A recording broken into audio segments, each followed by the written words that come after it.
తెలంగాణకు పెట్టుబడుల వరద కొనసాగుతోంది. దావోస్ టూర్లో సీఎం రేవంత్ రెడ్డి సమక్షంలో పలు పెద్ద కంపెనీలు రాష్ట్ర ప్రభుత్వంతో ఒప్పందాలు చేసుకుంటున్నాయి. 1,00,000 కోట్ల పెట్టుబడుల టార్గెట్తో దావోస్ సమ్మిట్కు వెళ్లిన రేవంత్ టీం అంతకు మించి పెట్టుబడులను ఆకర్షిస్తోంది. అమెజాన్, ఇన్ఫోసిస్, విప్రో, కంట్రోలేస్, సన్ పెట్రో కెమికల్స్, మెగా కంపెనీలు, జేఎస్డబ్ల్యూ డ్రోన్స్, స్కై రూట్ సంస్థలతో ఒప్పందాలు జరిగాయి. కొన్ని కంపెనీలు డైరెక్ట్ గా పెట్టుబడులు పెట్టేందుకు ఒప్పందాలు చేసుకున్నాయి. మరికొన్ని సంస్థలు తమ కార్యకలాపాలను విస్తరించేందుకు డీల్ కుదుర్చుకున్నాయి. ఇవాల్టితో CM Revanth Reddy team Davos tour ముగియనుంది. డీటెయిల్స్ వెంకట్ లైవ్ లో అందిస్తారు. వెంకట్, ఇప్పటి వరకు ఏ కంపెనీలతో ఎంఓయూ కుదిరింది? డీటెయిల్స్ ఏంటి? సూర్యాగౌడ్, తెలంగాణ ప్రభుత్వం తన సత్తాను చాటుతుంది. ప్రపంచ ఆర్థిక సదస్సు వేదికపై దావోస్లో గత 3 రోజులుగా కొనసాగుతున్న ప్రపంచ ఆర్థిక సదస్సులో తెలంగాణ ప్రభుత్వం తన సత్తాను చాటుతుంది. తెలంగాణ రైజింగ్ టీం తన పర్ఫార్మెన్స్ను ప్రూవ్ చేసుకుంటుందని చెప్పవచ్చు. గతంలో అంటే ప్రభుత్వం కొలువుదీరిన కొత్తలో ఫస్ట్ టైం రాష్ట్ర ముఖ్యమంత్రి రేవంత్ రెడ్డి, ఐటీ శాఖ మంత్రి దుద్దిల్ల శ్రీధర్బాబు ఇద్దరు వెళ్ళగా 40,232 కోట్లు లాస్ట్ ఇయర్ వచ్చాయి. కానీ ఈసారి అంతకు మూడింతలు, అంటే ఈసారి వెళ్లే ముందే రాష్ట్ర ప్రభుత్వం ప్రకటించింది. ఈసారి దావోస్ నుంచి దాదాపు 1,00,000 కోట్ల పెట్టుబడులతో తాము తిరిగి రాష్ట్రానికి వస్తామని చెప్పినట్టే ఇవాటి వరకు, అంటే ఇవాళ ఈ సాయంత్రం వరకు రాష్ట్ర ముఖ్యమంత్రి బృందం దావోస్లోనే ఉండనుంది. ఇప్పటివరకు 1.32 లక్షల కోట్లు ఇప్పటికే ఒప్పందాలు కుదుర్చుకున్నాయి. అంటే దాదాపు 10 దిగ్గజ కంపెనీలు, 10 దిగ్గజ సంస్థలు ఇప్పటికీ ఒప్పందాలు కుదుర్చుకున్నాయి. ఇంకా ఒప్పందాల వెలువ, ఆ పెట్టుబడుల వెలువ ఇంకా కొనసాగే అవకాశం ఉంది. అంటే ఈ ట్రిప్లో, సెకండ్ ట్రిప్లోనే దాదాపు 1,50,000 కోట్ల పెట్టుబడులు తీసుకొచ్చేందుకు రాష్ట్ర ప్రభుత్వం చాలా సుముఖంగా ఉంది. ఈ మేరకి ఆయా సంస్థలతో ఎంఓయూలు కూడా, ఒప్పందాలు కూడా కుదుర్చుకున్నాయి. సూర్యమని చూసినట్టయితే అంటే గత టూర్తో పోలిస్తే గతంలో ఫస్ట్ టైం వాళ్ళు గవర్నమెంట్ వచ్చిన కొత్తలో వెళ్తే 40,000 కోట్ల పెట్టుబడులు వచ్చినాయి. ఆ 40,000 కోట్లలో 18 ప్రాజెక్టులు, ఆ 18 ప్రాజెక్టుల్లో 17 ఇప్పటికే పనులు ప్రారంభమయ్యాయి. 11-12 ఆల్రెడీ 70-80% వాటి పర్ఫార్మెన్స్ కూడా చూపిస్తున్నాయి. సో ఈసారి అంటే మరిన్ని పెట్టుబడులు తెచ్చే లక్ష్యంతో, అంటే తెలంగాణలో ఒక సరళీకృత ఆర్థిక విధానం, సరళీకృత అంశాలు, అదేవిధంగా పెట్టుబడులకు అనువైన ప్రాంతం, భౌగోళిక పరిస్థితులు, ఇక్కడ అంటే పరిపాలనపరమైన అన్ని అంశాలు, తర్వాత అనుమతులు, పర్మిషన్స్ అన్ని కోణాలు, క్లీన్ అండ్ గ్రీన్ అన్ని కోణాల్లో పరిశీలిస్తే దక్షిణ భారతదేశంలో తెలంగాణ అనేది ఒక అనువైన ప్రాంతం కాబట్టి ప్రపంచ దిగ్గజ సంస్థలన్నీ కూడా తెలంగాణ వైపు, ముఖ్యంగా హైదరాబాద్ వైపు ఎక్కువగా ఇక్కడ దృష్టి సారిస్తున్నాయి.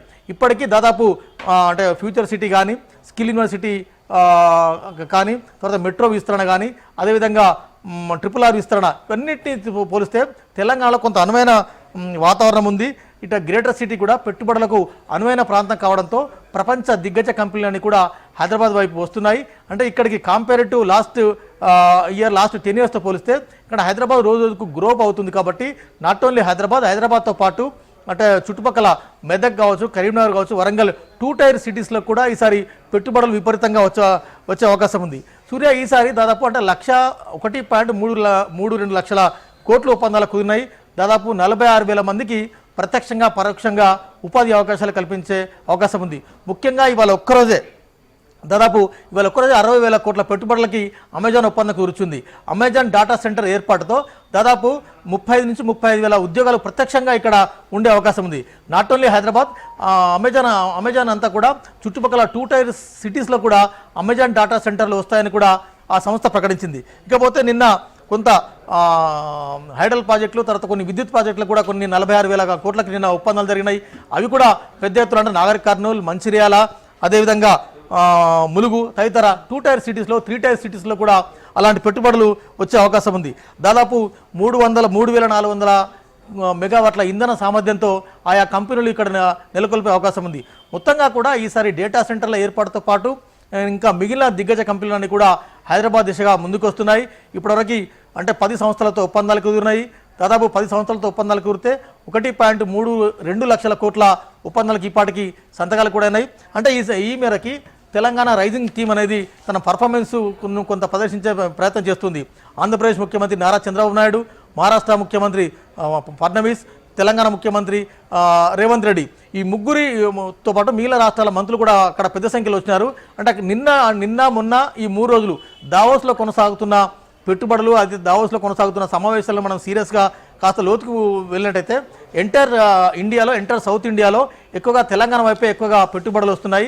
ఇది రాష్ట్రానికి కొంత శుభపరిణామంగా ఇక్కడ పారిశ్రామికవేత్తలు అదేవిధంగా ఆర్థికవేత్తలు కూడా అభిప్రాయపడుతున్నారు. అంటే ఒక అమెజాన్ కంపెనీయే 60,000 కోట్లతో ఇక డేటా సెంటర్ పెట్టేందుకు సుముఖంగా ఒప్పందం కూర్చుకుంటూ ఉంటుంది అంటే తెలంగాణలో పర్ఫార్మెన్స్ ఏ విధంగా ఉందో మనం ఒక్కసారి అర్థం చేసుకోవాల్సిన అవసరం ఉంది. ఇక 45,500 కోట్ల పెట్టుబడితో నిన్న సన్ పెట్రో కెమికల్స్ డీల్ కూడా ఇక్కడ కుదుర్చుకుంది. అంటే 15,000 కోట్ల పెట్టుబడితో మెగా ఇంజనీరింగ్ సంస్థ కూడా మరికొన్ని కంపెనీలు ఇక్కడ పెట్టేందుకు సుముఖంగా ఉంది. అంటే ఈ రకంగా చూసుకుంటే మన సింగపూర్లో దాదాపు 3 రోజుల పట్టినారు. సింగపూర్ ఒప్పందాలు కూడా దాదాపు 2,500కు పైగా అక్కడ ఒప్పందాలు కూరినాయి. అంటే 3 రోజులు సింగపూర్లో, 3 రోజులు దావోస్లో, మొత్తంగా కూడా 1,00,000 కోట్ల పెట్టుబడులు ఈసారి తెలంగాణకు తీసుకొచ్చే అవకాశాలు చాలా స్పష్టంగా కనబడుతున్నాయి. ఈ మేరకు ఆయా దిగ్గజ కంపెనీలతో, ఆ దిగ్గజ పారిశ్రామికవేత్తలతో చాలా ఫ్రూట్ఫుల్ డిస్కషన్స్ అయినాయి. ఆ ఫ్రూట్ఫుల్ డిస్కషన్తో పాటు ఆ కంపెనీల ఎంఓయూలు కూడా ఇప్పటికి ఇతర 2 రాష్ట్ర ప్రభుత్వాలు ఇచ్చిపుచ్చుకున్నాయి.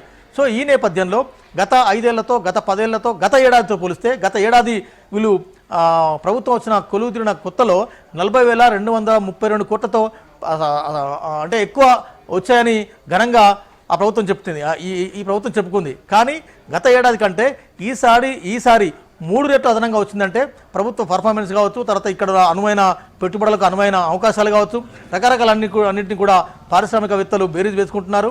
నిజంగా కూడా ఈసారి దావోస్ రాష్ట్ర ముఖ్యమంత్రి బృందం, ముఖ్యంగా రైజింగ్ టీమ్ దావోస్ ట్రిప్ వల్ల తెలంగాణ ప్రాంతానికి ఒకంత మేలు జరిగే అవకాశం ఉందని ఆయా వర్గాలు, అంటే ముఖ్యంగా పారిశ్రామికవేత్తలు, ఐటీ దిగ్గజ కంపెనీలన్నీ కూడా అభిప్రాయపడుతున్నాయి. 1,00,000 కోట్లకు అంటే 1,50,000 కోట్ల పెట్టుబడులతో వారు తిరిగి ఈ రాష్ట్రానికి వస్తున్నారంటే చాలామందికి ఉపాధి అవకాశాలు కూడా నేరుగా ఉండే అవకాశం ఉందని కూడా అభిప్రాయపడుతున్నారు. ప్రత్యేకంగా ఇప్పటివరకు సీఎంఓ విడుదల చేసిన ప్రకారం 46,000 ప్రత్యక్ష ఉద్యోగాలు ఇక్కడికి వచ్చే అవకాశం ఉంది 1,50,000 కోట్ల పెట్టుబడితో. సో ఈ రకంగా కూడా పెద్ద ఎత్తున హైదరాబాద్కి మరిన్ని పెట్టుబడులు వచ్చే అవకాశం ఉంది. సో ఈసారి గత దావోస్ టూర్తో పోలిస్తే ఈసారి దావోస్ టూర్ చాలా ఫ్రూట్ఫుల్గా ముగిసిందని చెప్పవచ్చు. రాష్ట్ర ముఖ్యమంత్రి బృందం రేపు మధ్యాహ్నం తిరిగి హైదరాబాద్ చేరుకుంటుంది. సూర్య.